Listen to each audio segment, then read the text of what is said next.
l'explication scientifique, c'est la même, c'est-à-dire que c'est la réverbération de la lumière de la Terre qui est trop forte et qui fait que les étoiles disparaissent comme en plein jour. Dans la journée, effectivement, on ne voit pas les étoiles.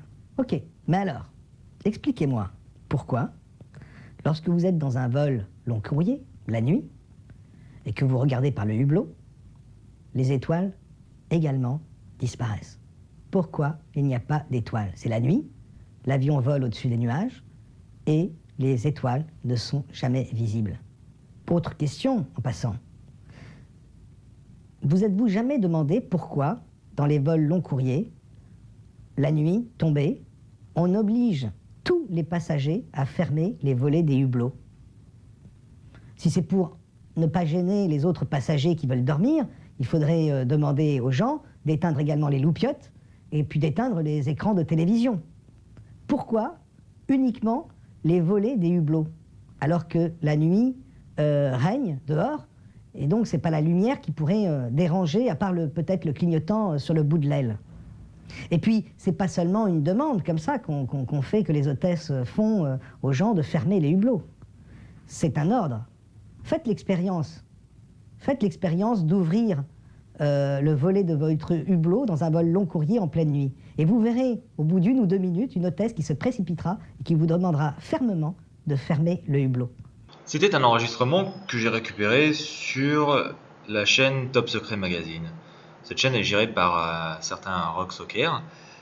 Et ma foi, ce personnage se décrit comme étant un chercheur de vérité ou un trouveur de vérité, un penseur libre.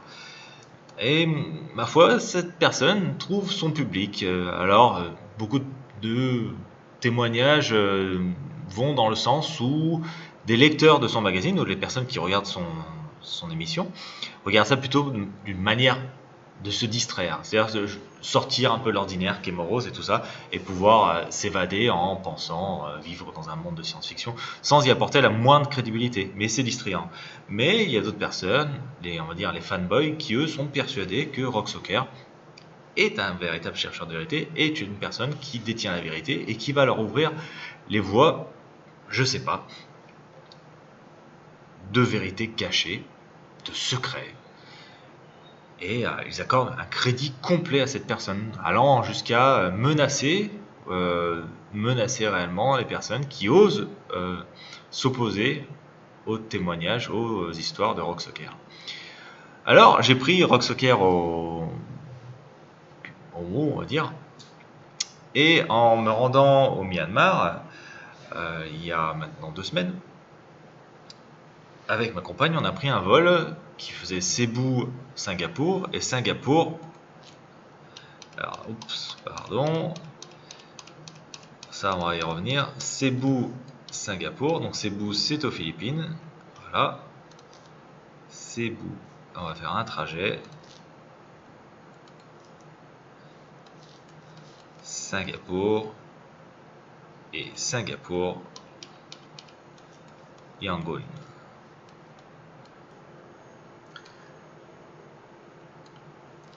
Singapour, Yangon. Voilà. Donc oui, bon bah voilà, évidemment, sur une terre sphérique, le trajet est pas forcément super pertinent. Le problème, c'est que bon, il y avait potentiellement des vols Cebu-Bangkok, mais après, on devait poireauter plusieurs heures à Bangkok avant de faire un vol Bangkok-Yangon, donc c'était la merde. Donc on est passé par Singapour. Voilà. Bon, hop. Non. Je vous arrête tout de suite. Sur la terre plate, c'est pas mieux. Hein. Sur la terre plate, hop, zoomons gentiment sur la région qui nous intéresse.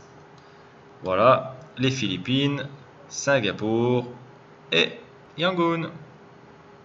Cebu, Singapour, Yangon. Vous avouez que c'est pas mieux. Quoi qu'il en soit, ce vol Cebu-Singapour a été fait de nuit. Et eh bien, figurez-vous qu'il s'est passé quelque chose d'extraordinaire. Et je vous laisse découvrir. Alors bon, pour ceux qui vont me dire ouais, mais là, comment on peut savoir s'il n'y a pas des hôtesses qui sont venues, patin, couffin, je vous laisse regarder à peu près tous les hublots que vous allez voir dans la cabine que je vais filmer, vous allez regarder les hublots, vous allez les détailler. Et je vous promets que ça va être surprenant. Et vous allez peut-être avoir votre opinion sur les fameuses vérités sortant de la bouche des chercheurs de vérité. Là, je recommence avec mon réflexe.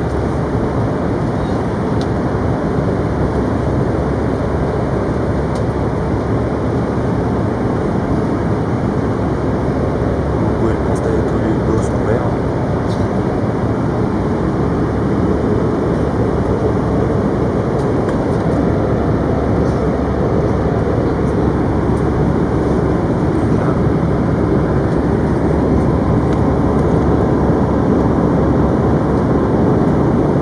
Chose étonnante, on voit des étoiles.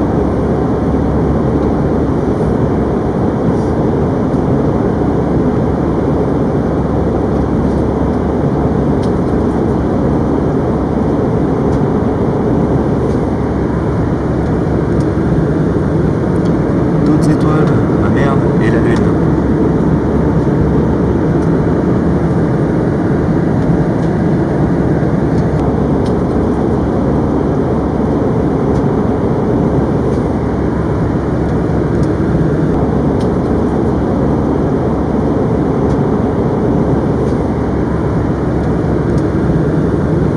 C'est bien la preuve que les conspirateurs et les rocksockers, leurs grands gourous, racontent de la merde. Personne n'aime mieux me demander de fermer les hublots. Personne.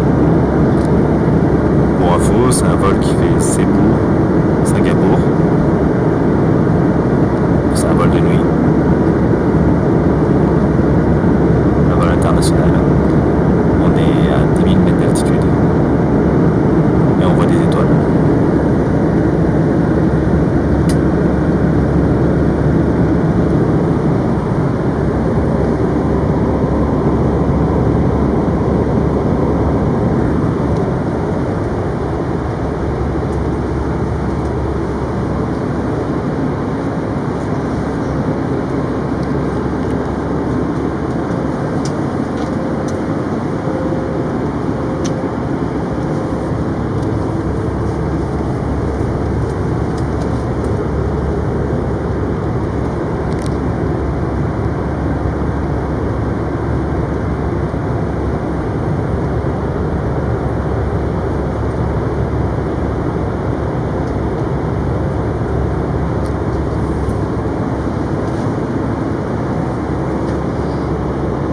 Incroyable, comme les hôtesses sont venues me demander de fermer mon hublot.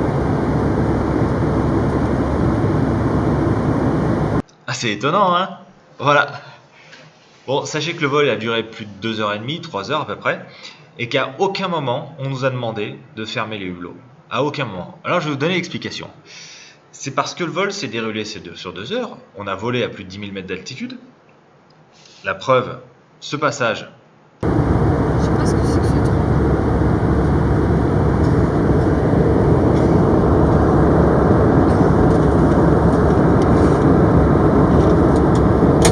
Je pense qu'on va se voler.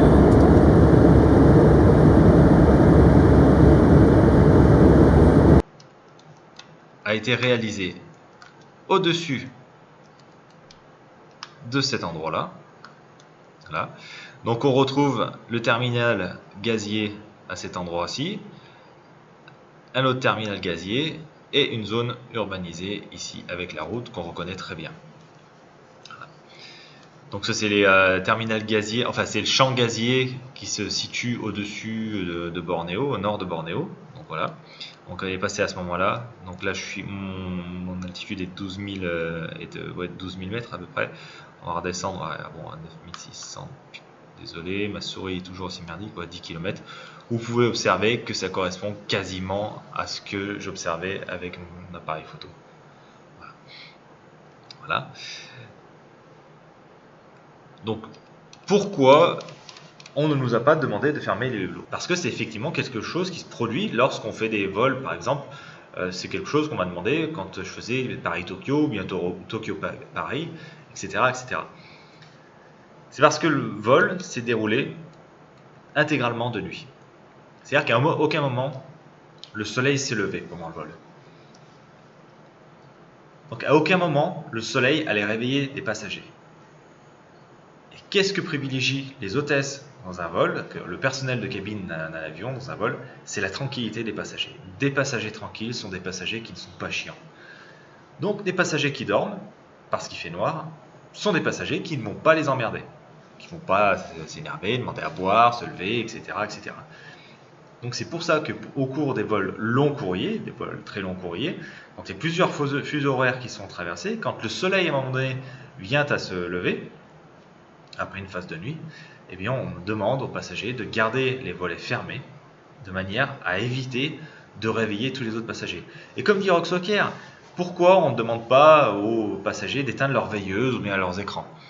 Parce que justement, la luminosité de ces dispositifs est très largement, mais alors très largement inférieure à celle du soleil. Le soleil, quand il rentre à l'intérieur de la cabine, il occulte la lumière des écrans. D'ailleurs, vos écrans souvent deviennent très peu visibles. Enfin, sur les anciennes versions, maintenant les écrans sont beaucoup plus lumineux. Les écrans deviennent la lumière des écrans est quasiment occultée par celle du soleil s'il vient à taper sur votre écran. Les veilleuses n'ont absolument plus lieu d'être parce qu'elles ne servent plus à rien. Donc la luminosité de ces dispositifs est vraiment très largement inférieure à celle d'un soleil rentrant par le hublot d'un avion. Et il suffit d'un hublot ouvert pour réveiller, une quarantaine de passagers. Donc c'est pour ça que les hôtesses vous demandent de garder les hublots fermés. Et pourquoi elles vous le demandent en début de nuit? Parce qu'elles savent qu'à un moment donné, vous allez vous endormir. Et si le hublot est ouvert, elles ne vont pas se pencher par-dessus vous pour fermer le store. Tout bêtement. Voilà. J'espère que cette vidéo aura apporté un petit peu plus de lumière, si ce n'est qu'elle n'était déjà fortement ternie, sur le chercheur de vérité Roxoker. Je dirais le plus talentueux des arnaqueurs de vérité. Et comme je le dis toujours, il vaut mieux savoir que croire, etc. Je vous dis à la prochaine vidéo, en espérant que celle-ci vous ait plu. Et je vous dis à bientôt. Y a-t-il quelque chose qu'il ne faut pas voir? En tout cas, je vous invite, la prochaine fois que vous voyagez, à faire cette expérience. La question que je me pose, c'est est-ce que les avions qui volent à 10 000, 12 000 mètres d'altitude ne sont pas au-delà de l'écran de projection, de l'écran holographique, auquel cas cela expliquerait pourquoi on assiste à la disparition des étoiles. Ainsi, l'atmosphère serait la première couche de l'écran holographique invisible. Et au-delà, vous ne pouvez plus voir les étoiles.